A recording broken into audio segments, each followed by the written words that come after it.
Hello everyone, my name is David and today I'm repeat this video. Let's get started. A human's history is told by the energy we use. At first we have to use our muscles, then we learn to control fire. The industrialized the world using coal and oil and entered the atomic age where we learn how to split a nucleus.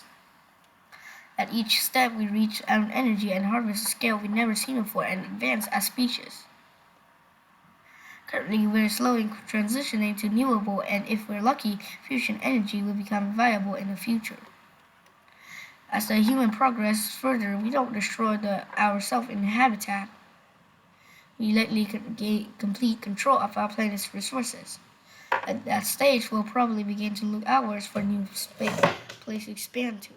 But space is hard, and establishing a serious human presence in the solar system will require an ungodly amount of energy. Luckily, we know ways to find it.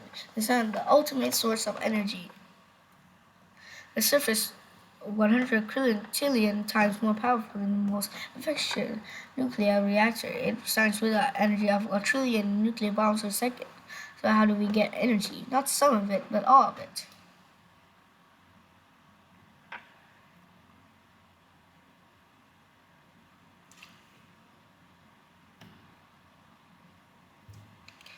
If we want to collect the most energy in physically possible, we'll have to build the largest, most ambitious sculpture in the universe, the dyson sphere, a mega structure that encompasses the whole star to capture the light. For intelligent species, building a dyson sphere an illegal technological leap on a pair with discovery fire.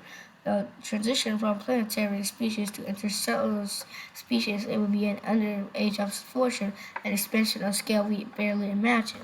So, what would it look like? A solid shell enveloped in the sun will not be the way to do this large, rigid body like that will be vulnerable to impact, possibly shattering into and able to drift and could crash right to the sun. More viable design for a Dyson sphere might be a Dyson swarm, an enormous set of orbiting panels collect the sun's power and beam it everywhere. That's what we would give humanity basically unlimited energy, but building it won't be easy. The sun is very big, so we need a lot of satellites. If each satellite is a square kilometers, we need about 30 quadrillion to surround the sun. But if they are built as lightly as possible, we'll need about 100 quintillion tons of materials. And then we need an energy to build the parts together and develop them from the positions around the sun. On top of all of that, we need to permanent infrastructure set up in space to start building.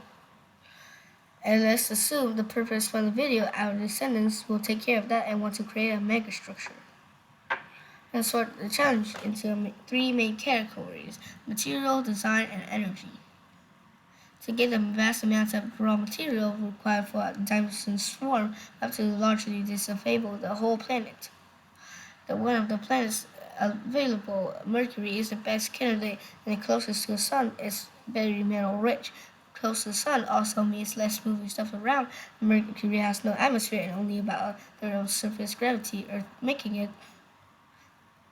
comparatively easily long space. Next, we should consider the design of the swarm is simple matter.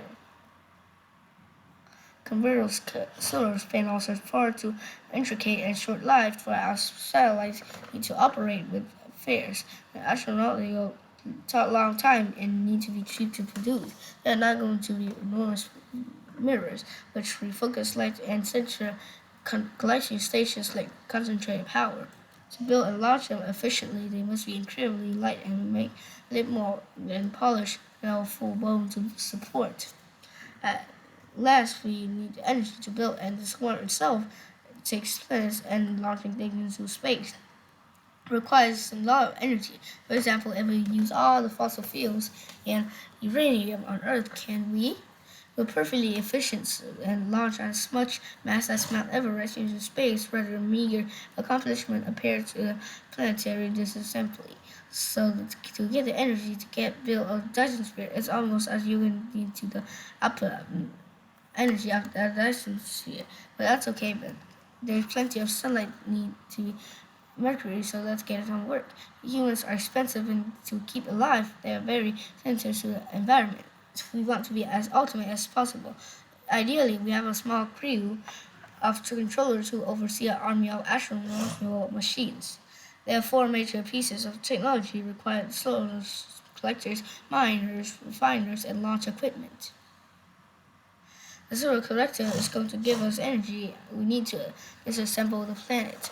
And we start deploy and 1 square kilometers as the as mirrors and traditional solar panels that provide energy to outrun models with stripped by the surface of the planet, and our refiners exact valuable elements fabricate the swarm of satellites. Together we need to create an effective solution. Rockets aren't too expensive and difficult to deorbit. Instead, we want to use a sort of ray gun, a longer electronic magnetic trap which launches the satellite into space. A swarm of satellites will be packed tight for our launch and unfurling an enormous origami once in orbit. And from this point, we can take advantage of the energy existing parts of swarms to build more infrastructure on Mercury and launch new panels and faster. Each panel provides the energy to work together and build another one. Next to 4 becomes 8 becomes 16, and so on. Within about 60 doubling time, the sun will be completely surrounded by solar panels. And this could happen quickly if a square kilometers of solar collectors takes a month to build. So in a decade, we're done. If only our infrastructure on the planet's surface can keep up with the quick-growing budget of energy. And collecting 1% of sun energy is an unbelievable change in species and credit. We have created an infrastructure from being basically unlimited amounts of energy around the solar system for all sorts of projects. Colonies on world-terraforming planets, constructing more megastructures, or even traveling to other stars, maybe a start of interstellar civilization based on physics alone. This is not just possible, but easy. It's just a simple process that's necessary step for any species to expand and beyond their home planet to many astronomical. I think there are probably dyson spheres around in the Milky Way, but we haven't found one yet, spotted one, but they could be. It's from certain humanity who get to this point and attention too often to focus on the short-term political gains. The conflicts will not matter in the long run if we survive the challenges we set ourselves. We have potentially become the first species in the universe to create a structure that sculpt that star if we, the only limitation left will be our own imagination. That's the end of the video. Thank you for listening. Goodbye.